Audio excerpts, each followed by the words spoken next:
welcome to our channel. This is Coach 99 Agriculture and Seeds Limited. We'll be talking about cultivation of cabbage, lettuce and cauliflower. These are three vegetables that have that share almost similar cultivation steps and practices. So we'll be talking about the three of them at the same time, and if there are variations, we'll try to lay emphasis on some of the variations, but are just little or no variations growing these three vegetables. And I must tell you, they are very nice vegetables, leafy vegetables that you can grow at the comfort of your home, and you have them all year round for you, yourself and your family. All right, so we'll take a look at some of the things that are involved in growing cabbage, cauliflower and lettuce.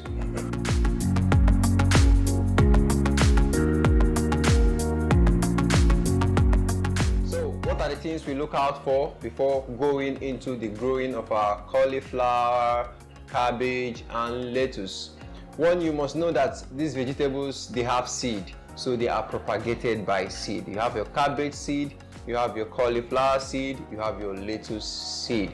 So very important, you must get your seed from a reliable source. Very, very important. So once you have your seed from a reliable source, you are good to go. So seed selection is important when growing your cabbage, your cauliflower and your lettuce. Okay, so you can choose. There are different varieties of cauliflower, cabbage and lettuce. So depending on the kind of cauliflower or lettuce or cabbage you want to grow, we have the big varieties, we have the smaller varieties. There are a whole lot of them. They can vary in color, they can vary in size. Okay, so depending on the kind of variety you are looking out for, get a reliable source and then purchase any of the seeds that you want to grow, and then you are set to go into your cultivation.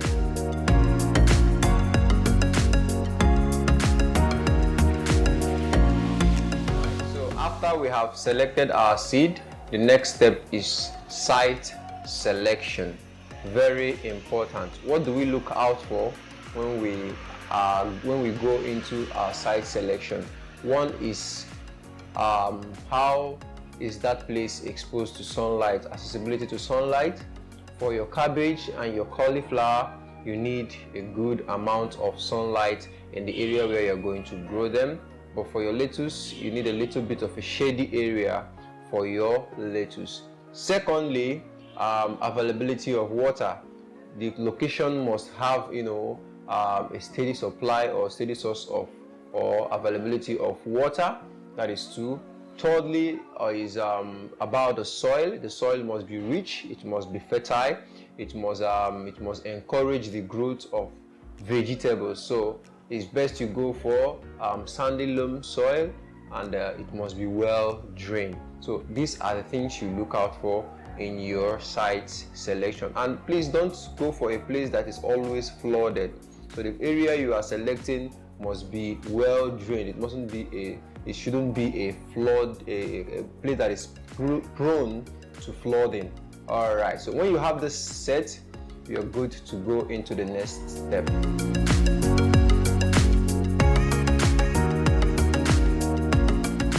Okay, so after we have selected the site, we now have in mind the place we want to grow cabbage, lettuce and cauliflower.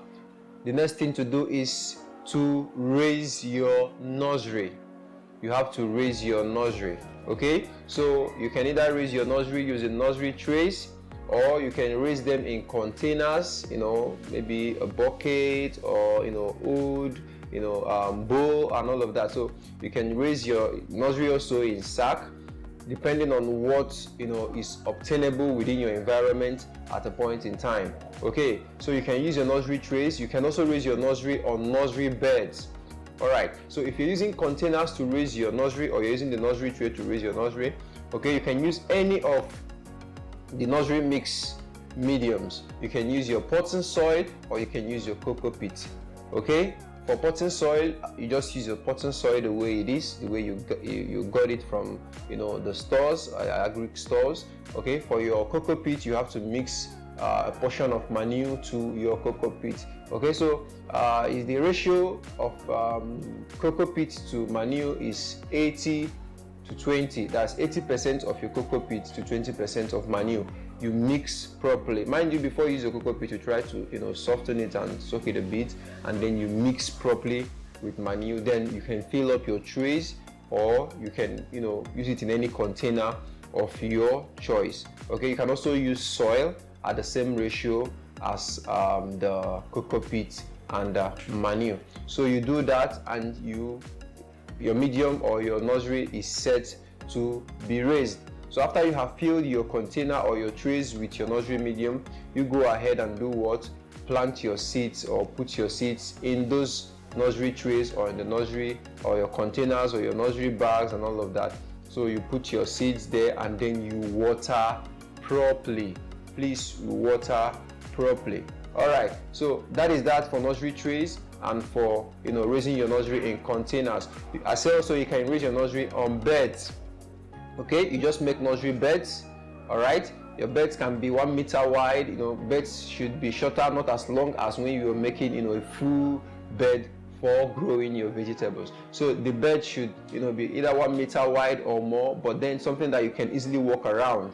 Okay, and you can provide some level of barricades, or protect that particular place, so that you don't have lizards go in there, or you don't have domestic fowl go in there, or you don't even have rodents go in there to destroy your nursery. So after you have done that, you mix properly with manure, and then you water. Then you rule lines, maybe like you have a lines of about 10 cm apart. You rule the lines across the beds. You know, it shouldn't be too deep and it shouldn't be too shallow. Then on those lines, you sprinkle your seed, either your cabbage seed, or your cauliflower seed, or your lettuce seed. You sprinkle it along the lines that you have made, and then you cover and you water. All right, so it's expected that from about 6 to 7 days, at most 8 days, your cabbage, your lettuce, and your cauliflower seeds should have germinated. All right, so your seedlings are going to stay in the nursery for at least 28 to 30 days. All right, and they are ready for transplanting. So either go the way of making your nursery bed and then raising your nursery or nursery beds, or you use your nursery trays. Whichever one is suitable to you at a point, okay, you go ahead and do that. So I want us to, go and give it a try right now. Go out, mix your cocoa peat in the proportion we have mentioned. 70% of your cocoa peat to 80% of your cocoa peat to 20% of manure. All right, do that very quickly, and then fill up your nursery trays and put your seed in there. All right, so that is for those that have their nursery trays. Okay, if you don't have a nursery tray, no need to worry, you can just step out immediately. Okay, since you have selected your site and you know where you want to do that, you make your beds, apply your manure, rule the lines as I have said, and then sprinkle your seeds, cover up, and then you water. I will want to get your reactions immediately, even as we proceed.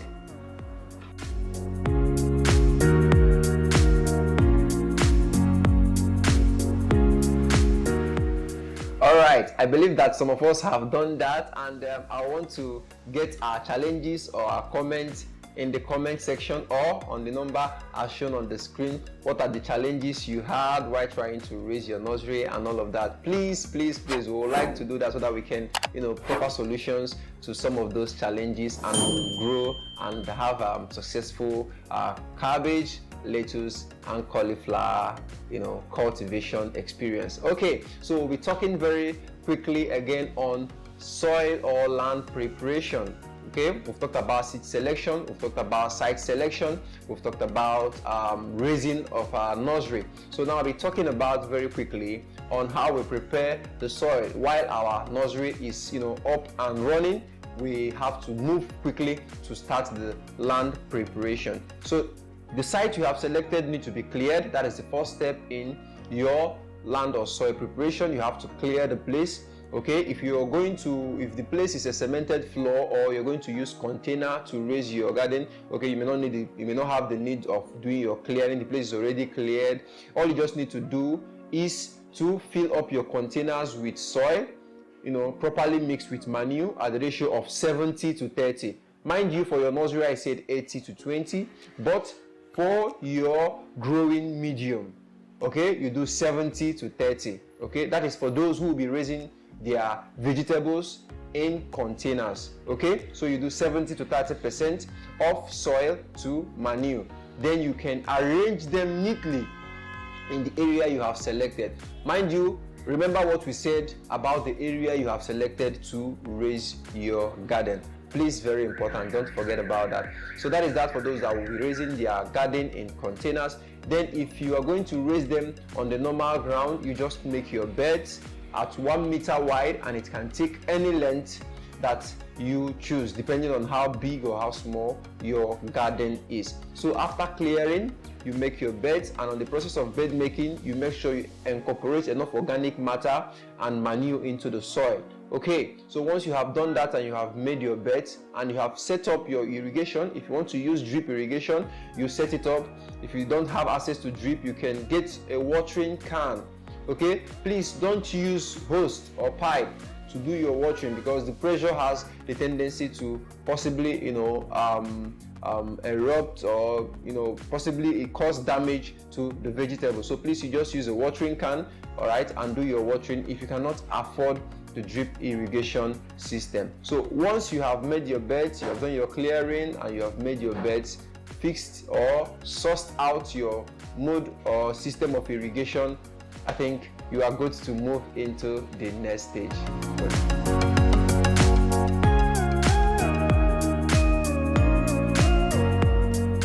Alright, so once we are done with our land preparation, by then our nursery is almost getting ready. Then it is set for transplanting. So your nursery is set for transplanting, as I said, at least 28 to 30 days after germination. Once it has germinated, 28 to 30 days after germination, your nursery, if well taken care of, is ready for transplanting. So how do we go about the transplanting? Now, before you transplant, at least you try to harden off your nursery. The hardening off process is very simple. At least 5 to 7 days before your transplanting day, is advised that you try to bring the nursery out. If it's indoors, bring them out and then let them have a little bit of a sunlight. So the idea is that you bring them out the first day, maybe leave them for an hour or 30 minutes, you take them back. The second day, you try to increase the number of hours you keep them outside as the day progresses. So the first day 30 minutes, second day you can do 1 hour or 1 hour 30 minutes, third day you can do 2 hours, you can do 3 hours. You just keep increasing the number of hours you keep them outside till the day you are going to eventually transplant. So by doing that, you're getting them acclimatized with the environment where they are going to stay till they are matured and ready for harvest. So that will help you to transfer very strong and healthy seedlings. So you do your transplanting in the evening, please, in the evening, and after you do your transplanting, you water very well. So the transplanting spacing or the planting spacing for any of these vegetables, cabbage, lettuce, and cauliflower, is 50 to 60 cm. Okay, you can do 50 cm, you can do 60 cm. All right, so that is the transplanting spacing, and I said it should be done in the evening. Okay, so that is that for transplanting.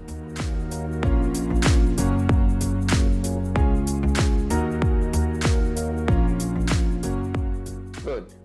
After we have transplanted and we are watering the vegetables effectively, all right, as they grow, at least 2 to 3 weeks after you have transplanted, it's expected that you do what?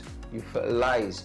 It's either you do that by adding extra manure, or you use organic, liquid organic manure or organic fertilizer, to help boost the growth of this vegetable. So it is very important that at 2 weeks interval, you keep augmenting, you keep adding manure to the soil so that these vegetables can do what they can do very well and give you the best.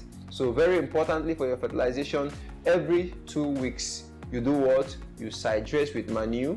You can add the manure, but make sure that the manure you are applying is an aged manure. At least the manure has stayed for at least a month. It has properly decomposed before you apply. You can apply it that way, or you can mix it in water and do what? Apply it in form of a semi-liquid, kind of a manure. So you do that at 2 weeks interval. This will help your vegetable, your cabbage, cauliflower and lettuce to do what? Grow very robustly. All right.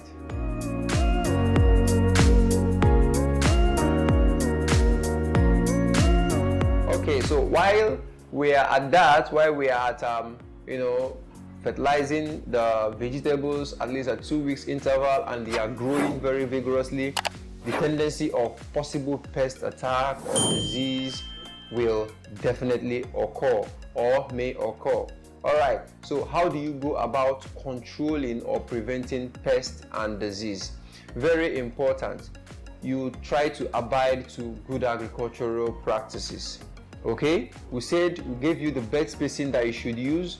Okay, we gave you the planting spacing that you should use. This will help you to properly put your farm in check. Okay, so regular weeding is also very important. Don't allow your farm or your garden to overgrow with weeds. By allowing your farm or your garden to overgrow with weeds, automatically you are growing or developing a breeding site for all these pests and whatever that they come along with. So make sure you get rid of weeds in your farm.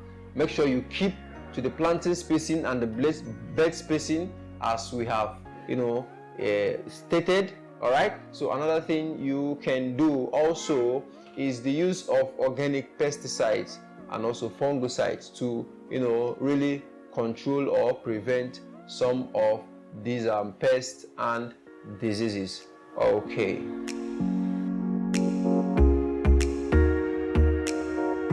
All right, so after we are taking care of our vegetables, trying to prevent pest and disease and fertilizing and all of that, okay, our vegetable is getting to maturity. How do you know that your cabbage, your lettuce and your cauliflower is ready for harvest? We're talking about maturity and harvest.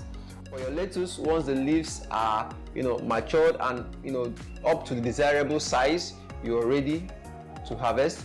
For your cabbage, once you have a firm and big size looking heads, you are ready to harvest. For your cauliflower, once you're seeing the flowers or the cauliflower is looking firm and a bit milky, it's ready for harvest. The sizes can vary depending on the variety you choose or you choose to grow.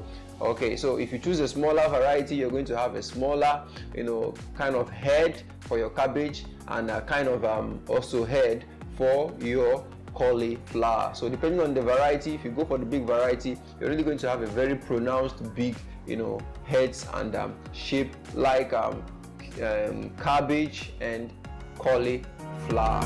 All right.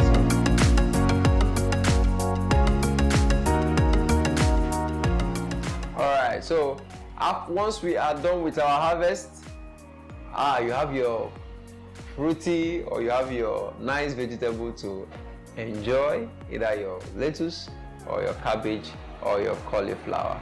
Alright, so we'll just take a rundown of what we've talked about. We've talked about our seed selection when it comes to cabbage, cauliflower and lettuce.